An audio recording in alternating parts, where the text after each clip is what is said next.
Hi, I'm Chris Geigel with OSHAcademy. We're here in Portland, Oregon with Josh Anderson, the founder and owner of Master Builder Design and Construction. Today we're going to be talking about portable ladder safety. So Josh, what are some of the things that you would use a portable ladder for on your job site? Portable ladders are used frequently on our job sites.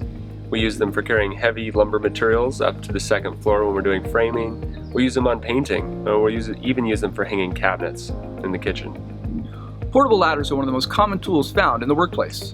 That could be on a construction site, in a warehouse, or in an office setting. It's important to know how to use ladders safely.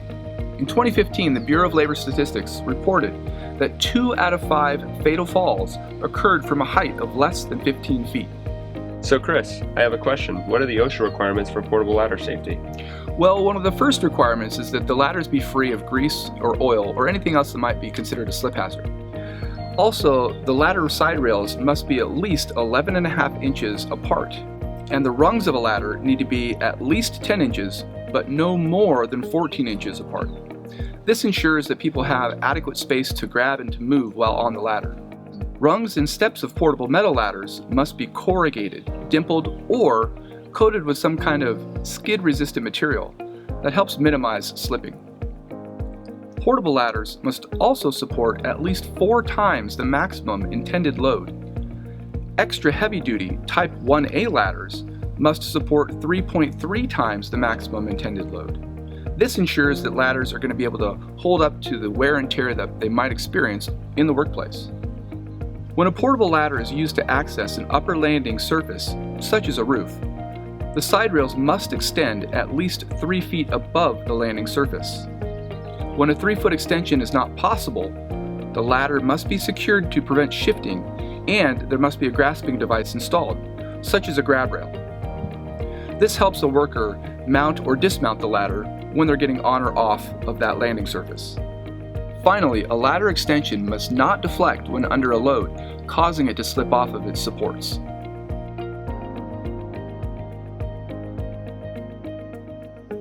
So Chris, what are some things we should be looking for before using portable ladders? So Josh, that's a really good question. Before using a ladder, a competent person must inspect the ladder for visible defects, such as a broken or missing rung. A competent person is someone capable of identifying existing and predictable hazards, and has the authority to take prompt corrective action to eliminate the hazard, such as taking a ladder out of service. Finally, portable ladders with a structural defect must immediately be marked defective or tagged with a "Do Not Use" sign and removed from service. So Josh, what are some of the common hazards that you would experience on a job site? When setting up portable ladders, we watch out for power lines, rocky or uneven footing, or slippery slopes. What other general requirements are there? Well, some of the general requirements that are important for workers to be aware of are: keep the area around the top and bottom of the ladder clear. Ensure rungs, cleats, and steps are level and uniformly spaced. Use ladders only for their designated purpose. Don't tie ladders together to make longer sections. Don't use single rail ladders. And don't load ladders beyond their stated maximum load. Now that we've covered the general requirements for portable ladders, let's talk about ladder setup. So Josh, what are some of the techniques that your company uses when setting up a portable ladder? When we set up portable ladders on our job sites, we stand at the base of the ladder with our toes touching the side rails. We extend our arms straight out at shoulder length, and if the tips of our fingers just touch the rung nearest our shoulder length, then we know we've got a good setup. Perfect. Sometimes it's difficult to set up a ladder using that technique just because of the circumstances of the job site. So Josh, what are some of the tools that you use to make that process easier on a job site? NIOSH has developed a great app that my employees have downloaded on Android or iOS that helps us ensure that we set up our ladders to the appropriate 75-degree angle. Another important component of ladder setup is securing the ladder. An unsecure ladder can shift, causing a worker to fall. Josh, you've got a lot of experience setting up ladders on the work site. What are some of the things that you can share with us about that process? Chris, every time we set up a ladder, we have to evaluate the working conditions to ensure that we're setting up on a safe site. It's important to evaluate if the site is slippery or uneven so that we can deal with that and do appropriate stabilization before using the ladder to work. We use a variety of methods to stabilize a ladder depending on the conditions of the job. Whether it's ladder levelers for uneven surfaces, slip-resistant ladder feet, we may use stabilizer straps or slip-resistant side rail end covers. Sometimes we'll use a standoff at the top of our ladder or a pole chain or strap, and in rare conditions, cable hooks.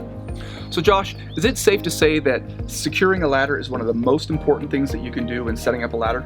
Absolutely. Secured ladders prevent injuries.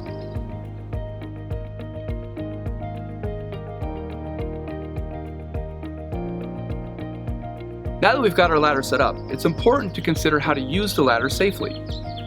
Now I've heard of 3 points of control and 3 points of contact, but which one is correct?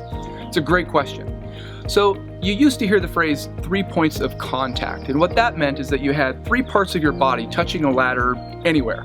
So that might be 2 feet and your elbow, or that could be 2 feet and your stomach. You know, where you're leaning over trying to paint something and you've got both hands free. So with 3 points of control, you always have 3 limbs in contact with the ladder. Okay, so that makes great sense. So as I'm climbing a ladder, I have my feet and one hand moving as I'm climbing up the ladder, and then when I'm working, it's about the same situation. But does it matter where my hand is positioned? It's a great question. It actually matters a lot. So there's 2 different grip positions. There's a horizontal grip position and a vertical grip position. When you're holding onto a ladder with the horizontal grip position, you have 75 to 95% of your full grip strength. So you could basically catch yourself if you were to fall. Whereas if you're using a vertical grip hold on the side rail, for instance, you only have 50% grip strength. And what that means is that you cannot catch yourself if you fall. If your feet slip out and you begin to fall and you have to hold yourself with that one hand, you cannot do it. You're going to fall. Let's take a minute to review some of the key ideas that we've learned today. What are some of the things that we need to remember about portable ladder safety? Always have a competent person inspect your ladders before use. Choose the right ladder for the job. Set up your ladders at a 75-degree angle, and make sure you secure your unstable ladders. That's right. We also want to make sure to remember to use 3 points of control, not 3 points of contact. That way we don't fall once we're on that ladder. Josh, I want to say thank you for coming out today and helping us learn more about portable ladder safety. It's been really just great. Thanks for taking the time to do this. If you'd like to learn more about OSHAcademy and portable ladder safety, please go to our website online.